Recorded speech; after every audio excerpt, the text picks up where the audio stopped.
μεγάλοι εχθροί του ανθρώπου κατά σειρά πρώτα είναι ο εαυτός του, τα πάθη του, οι αδυναμίες του, το εγώ του, η περηφάνειά του, η καινοδοξία του.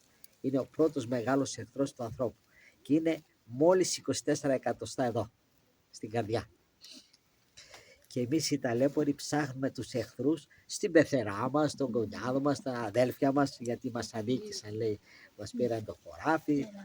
Ψάχνουμε αλλού να βρούμε τον εχθρό, τον οποίο τον έχουμε εμείς και τον αγαπάμε κιόλας.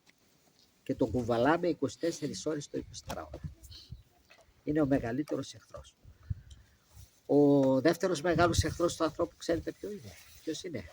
Να σας το πω. Είναι ο κόσμος, το κοσμικό φρόνημα. Να αρέσω στον κόσμο. Είναι ο δεύτερος μεγάλος εχθρός του ανθρώπου.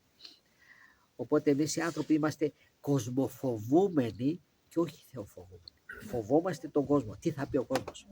Να είμαι σαν τον κόσμο, να μην διαφέρω από τον κόσμο. Φοβερό δεν είναι? Να φοβόμαστε τον κόσμο και να μην φοβόμαστε τον Θεό. Είμαστε αθεόφοβοι και κοσμοφοβούμενοι. Και ο τρίτος μεγάλος εχθρός του ανθρώπου, ξέρετε ποιος είναι? Θα σας το πω. Είναι ο διάβολος. Τρίτος, ούτε πρώτος ούτε δεύτερος. Τρίτος, τελευταίος. Σας κάνει εντύπωση?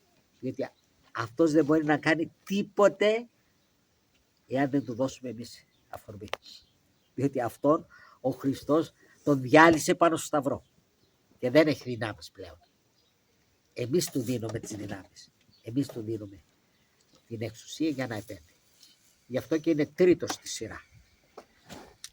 Και είναι ένα σκύλος χωρίς δόντια. Μόνο γαυγίζει. Για σκεφτείτε τώρα, εσείς να είσαστε σε ένα αυτοκίνητο ασφαλισμένοι και να έρθει ένα σκύλος όσο και άγριος να είναι και να γαυγίζει. Μπορεί να κάνει τίποτε? Αν εσείς δεν το ανοίξετε την πόρτα για να μπει μέσα να σας δαγκώσει, τίποτα δεν μπορεί να κάνει. Αυτός είναι ο διάβολος. Ένα σκύλος που γαυγίζει.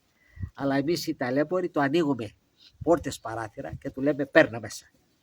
Και μετά τον ταΐζουμε κιόλας, τον ταΐζουμε με τον εγωισμό, με την υπερηφάνεια, με την καινοδοξία, με την πορνεία, με την ηχεία, με χίλια δυο άλλα πράγματα. Αρκεί να μην έχει παράπονο.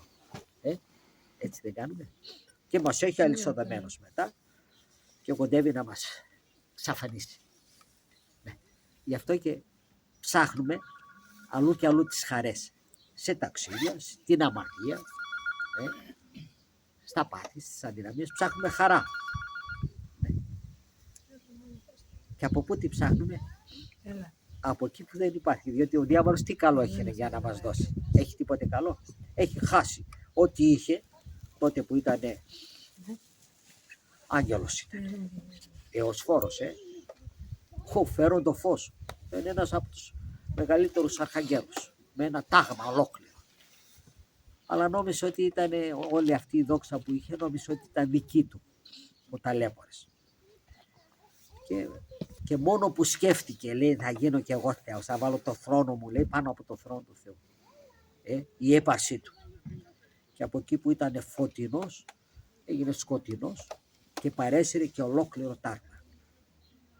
Και αν δεν είχε πάρει πρωτοβουλία ο Αρχάγγελος Μιχαήλ με τον Αρχάγγελο Γαβριήλ να πάρουν πρωτοβουλία και να πούμε στόμεν καλός, στόμεν με το αφόβο, διότι κατάλαβαν από πού ήρθε, από πού έρχονταν η πτώση, θα πέφταν όλοι οι άγγελοι. Γιατί αυτός ήταν ο εσφόρος, αυτός που έδινε το φως. Οπότε όταν τον είδανε και έπεφτε κάτω εκεί, τον ακολουθούσανε, σου λέει αρχηγός είναι. Αλλά πήρε την πρωτοβουλία οι αρχάγγελοι αυτοί, Γαβριήλ και ο Μιχαήλ, το στόμεν καλός. Από εκεί παίρνει και η εκκλησία μας αυτό εδώ. Μετά το πιστεύω, δεν λέει ο ιερέας, στόμεν καλός, στόμεν μεταφόβου. Από εκεί το πήρε. Ότι είμαστε καλά, εδώ που είμαστε. Ναι. Και σταμάτησε η πτώση των αγγέλων. Και έκτοτε βλέπετε τα δαιμόνια, τα λεγόμενα δαιμόνια, μισούνε τόσο πολύ τον Χριστό, διότι νομίζουν ότι ο Χριστός φταίει για την πτώση τους. Και περιμένουν να μετανοήσει ο Χριστός. Γι' αυτό δεν μετανοούν, δεν μπορούν να μετανοήσουν. Διότι είναι δόγμα για αυτούς, τα λέγαμε, ότι ο Χριστός φταίει το ότι πέσαν αυτοί. Και πρέπει ο Χριστός να μετανοήσει. Καταλαβαίνετε σε τι σκοτεινή κατάσταση έχει βρεθεί ο διάβολος. Και εμείς όταν ακολουθούμε τον διάβολο, αυτό τι άλλο κάνουμε? Με τα πάθη και τις αδυναμίες μας να του μοιάσουμε. Άρα, εάν θέλουμε να μοιάσουμε τον διάβολο, πώς θα μοιάσουμε τον Χριστό μας? Και αυτοί οι δύο δεν ταιριάζουν. Όπου ο Χριστός δεν μπορεί να είναι ο διάβολος. Όπου ο διάβολος δεν μπορεί να είναι ο Χριστός.